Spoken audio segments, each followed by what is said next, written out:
Nang gabing iyon, binuksan ni Songwoo ang kanyang status window. Nakatanggap siya ng 150,000 na ginto lamang, mula sa kanyang huling laban sa Vampire Lord. Nakakuha siya ng bagong skill na tinatawag na Create Bone Armor, at ngayon ay maaari na siyang makagawa ng armor gamit ang mga buto ng mga bangkay. Ginamit ni Songwoo ang kanyang skill para gumawa ng bone armor para sa kanyang sarili. Automatiko itong nagiging armor sa katawan ni Songwoo, at medyo komportable din ito. Maaari din niyang mabigyan ang kanyang mga skeleton ng armor, na lubos na magpapalakas sa kanilang depensa. At ngayon, nakatanggap siya ng isang heroic rank bow repeating crossbow, na kaya niyang magamit kahit hindi na nagre-reload. Ito ay isang perpektong sandata para kay Songwoo dahil siya ay lagi lamang sa likod at halos sa lahat ng oras, ang kanyang mga skeleton ang nakikipaglaban. Si Songwoo ay lubos na nagtitiwala sa kanyang kasalukuyang lakas, ngunit bigla niyang nakita ang isang bahay na nilamon ng apoy. Ang kanyang ina at ama ay nasusunog sa loob, at sila ay humihingi ng tulong sa kanya. Sinubukan ni Songwoo na tulungan sila, ngunit napagtanto niya na siya ay nasa katawan ng isang bata. Natakot ang batang Songwoo, at nagsimula siyang tumakbo palayo sa kanyang nasusunog na mga magulang. Nagising siya mula sa kanyang panaginip, at ipinaalam sa kanya ni Hanho na narito si Sergeant Kim upang makita siya kasama ang ilang mga sundalo. Nagsimula ng maghanda si Songwoo na makipagkita sa kanila, at sa sandaling din yun, natatakot siya matapos makita ang panaginip na iyon. Isang kalbong opisyal ang nagmamadaling pumasok habang si Hanho ay sinusubukang pigilan siya. Ipinakilala niya ang kanyang sarili bilang Lieutenant Major Taeyeon Park ng S1 Division Army, at kasamahan din siya ni Sergeant Kim.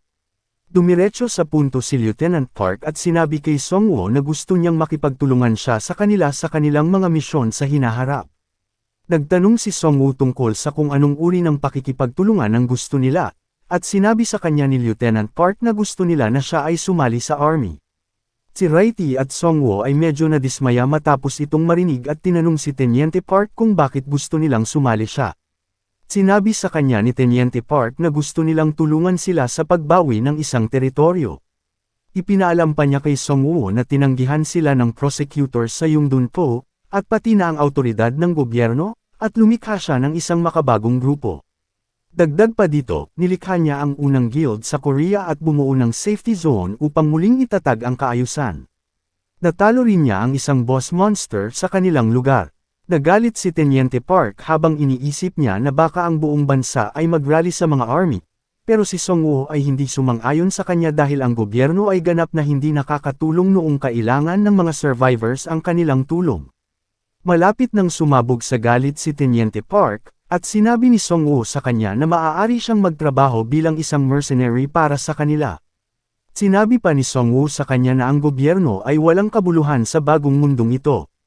Hinawakan ni Teniente Park ang kanyang kwelyo, ngunit itinulak siya ni Songwoo at nagsimula itong umalis. Sinabi sa kanya ni Teniente Park na hindi siya mabubuhay ng matagal nang walang suporta ng army, ngunit handa si Songwoo na kunin ang lahat ng tsansa sa bagong mundong ito. Ang mga survivor ay nakaramdam ng kaligtasan sa paligid ng mga sundalo. Sinabi ni Ji Soo-yoon kay Hanho na ang mga tao ay may posibilidad na umasa sa mga matatag na organisasyon tulad ng militar, ngunit ang mga ekspresyon ng mga sundalong ito ay hindi maganda.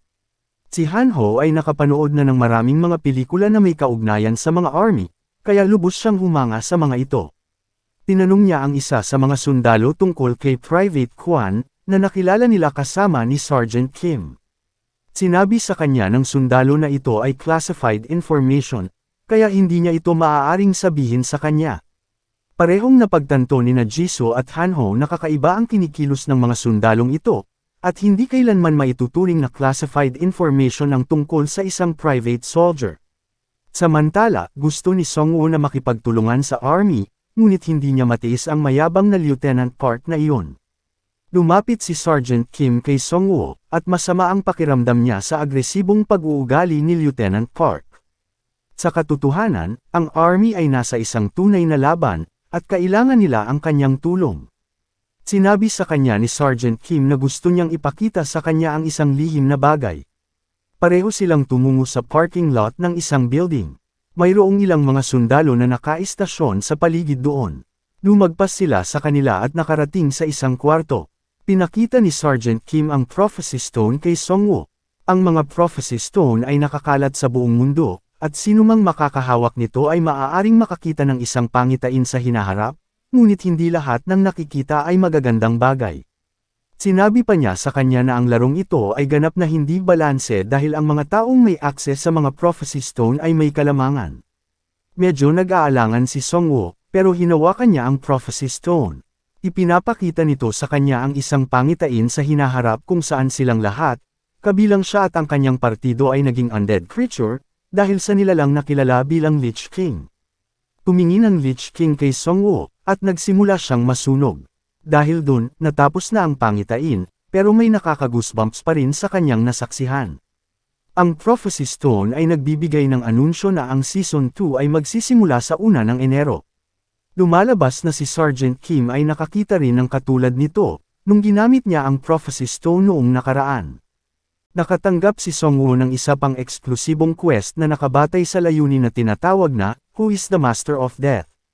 Kailangan niyang sakupin ang side ng Grim Reaper, at bilang gantimpala, matatanggap niya ang Wave of Death na skill, na nasaksihan lang niya pagkatapos hawakan ang Prophecy Stone. Ang lokasyon ng side ng Grim Reaper ay ihahayag sa kanya kapag naabot niya ang level 15. Ang mga pagpipilian na gagawin niya sa quest na ito ay makakaapekto sa kanyang destiny. Nag-aalala si Songwoo dahil magsisimula na ang Season 2 sa loob lamang ng 2 buwan, at kung siya ay mabigo, ang lahat ay magiging katulad ng nakita niya sa Prophecy Stone. Nagtanong si Songwoo tungkol sa lokasyon ng boss ng region na ito mula kay Sergeant Kim. Lumalabas na ang mga boss monster ay nagsimulang lumitaw pagkatapos ng pagsisimula ng Season 1, ngunit si Songwoo ay nakikipaglaban sa mga vampira noong panahong iyon. May impormasyon si Sergeant Kim tungkol sa isang boss monster, at ito rin ang boss monster na gustong patayin ni Lieutenant Park kay Songwoo.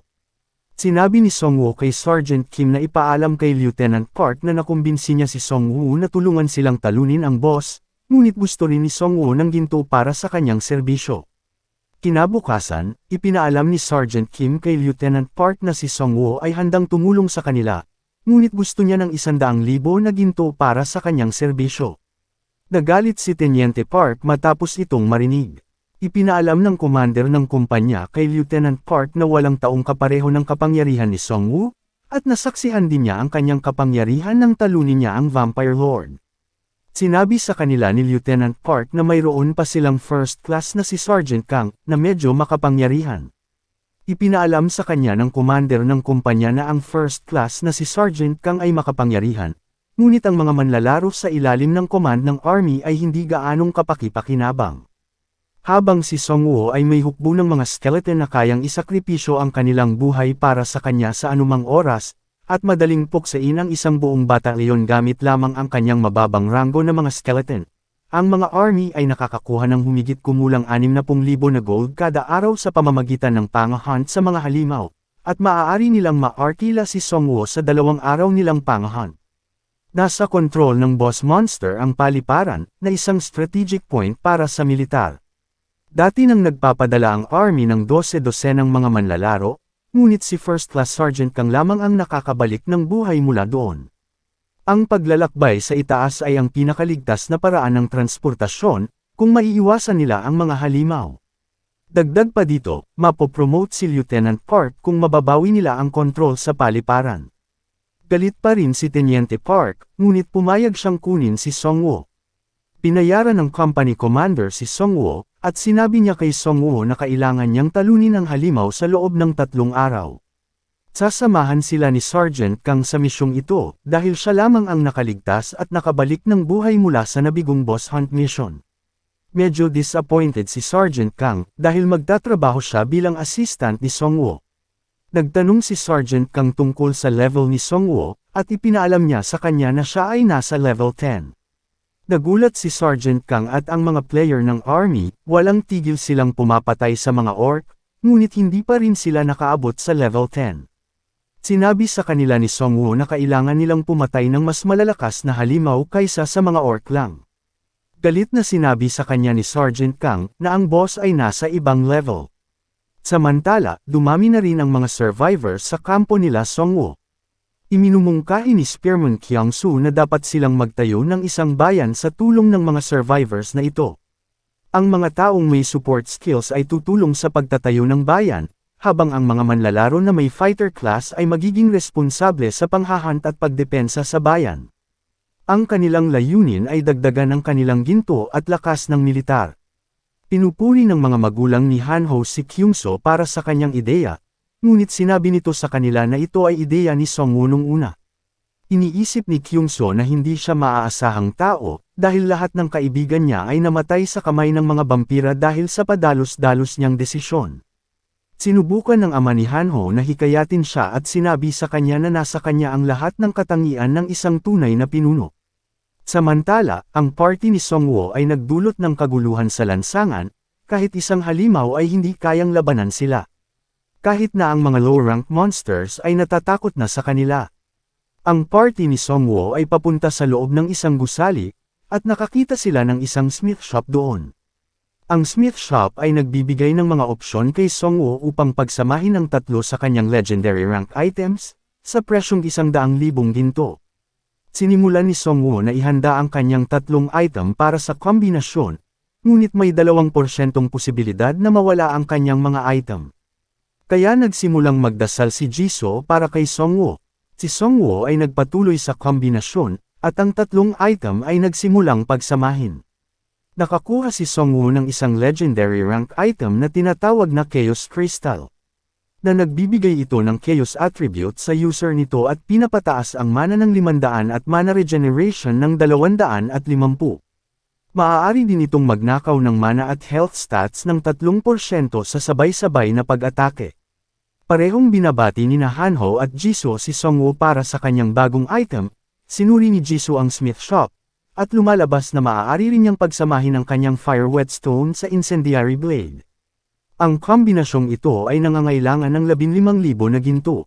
Pinagsasama-sama niya ang kanyang mga item at naka-receive ito ng ignition blade, na nagdudulot ng pagkasunog sa tuwing aatake sa kalaban. Nagalit si Han-ho sa sistema dahil wala siyang item na pagsasamahin. Bumalik sila sa shop sa isang car complex para bumili ng higit pang mga item, ngunit ang shop ay winasak na ng iba. May nakasulat na mensahe sa dingding na nagsasabing ang lahat ng kaawa-awang tao ay mamamatay dahil ang ebolusyon ng isang bagong species ay darating. Napagtanto nila na ang mensaheng ito ay isinulat gamit ang mga kuko ng halimaw. Naisip ni Song-woo na baka ito ay ginawa ng isang bagong uri ng matalinong halimaw. Sa sinabi nito, nagsimula silang bumalik sa bayan. Sa kanilang paglalakbay, nakasalubong nila si Sergeant Kim, na nagsasagawa ng group quest kasama ang iba pang mga sundalo. Kung makukumpleto nila ang isang group quest, ang kanilang commander ay makakatanggap ng completion reward, at ang depensa at attack power ng mga sundalo ay tataas ng 10% para sa susunod na araw. Ngunit nagtataka si Sergeant Kim kung bakit matagal na nilang pinapatay ang mga orc at goblin, ngunit patuloy pa rin silang lumilitaw na parang nagre-respawn mula sa kung saan. Si Sergeant Kim ay umaasa na hindi ganito ang nangyayari, dahil ang kanilang pagdurusa ay hindi matatapos. Ang mga low-rank soldiers ay ginagamit lamang bilang mga utusan ng hukbo, sa pag-iipon ng ginto, at hindi nila hinahayaang gamitin ng mga sundalo ang online forum. Si Song-woo ay napaisip na ang army ay gumagamit pa rin ng tradisyonal na patakaran, kaya naman mas malaki ang tsansa ng Prosecutor Guild na lumago sa bagong mundong ito. Sinabihan ni Song-woo ang mga sundalo na magpahinga sa sarili nilang bayan dahil malapit lang ito. Samantala, ang bayan ay sinalakay ng mga werebear, at ang mga survivors ay tila hindi makayanan na pigilan sila. Sa huli, si Spearman Kyung-soo ay natakot matapos harapin ang werebear. Gumawa ng swing attack ang oso, ngunit tumalon si Kyung-soo sa ibabaw ng oso, nilaslas niya ang magkabilang mata ng oso sa isang swing attack. Masaya si Kyung-soo dahil nakapag-buy time siya ng ilang oras para makaligtas ang iba, ngunit nahuli siya ng isa pang oso. Malapit nang madurog si Kyung-soo, pero pinutol ni Righty ang braso ng oso. Tinapos ni Jisoo ang oso sa isang pag-atake ng saksak. Ang isa pang oso ay aatake na sa kanya mula sa likuran, ngunit hinarangan ni Han-ho ang kanyang pag-atake gamit ang kanyang untouchable na skill. Dumating doon si Song-woo, at medyo masaya siya dahil malapit nang maging bahagi ng kanyang skeleton ang malalakas na bear na ito. Namangha ang mga sundalo matapos makita ng sarili nilang mga mata ang kapangyarihan ni Songwoo. At dito muna matatapos ang ating recap. Huwag kalimutan ang mag-subscribe para laging updated sa mga bago nating video. Maraming salamat.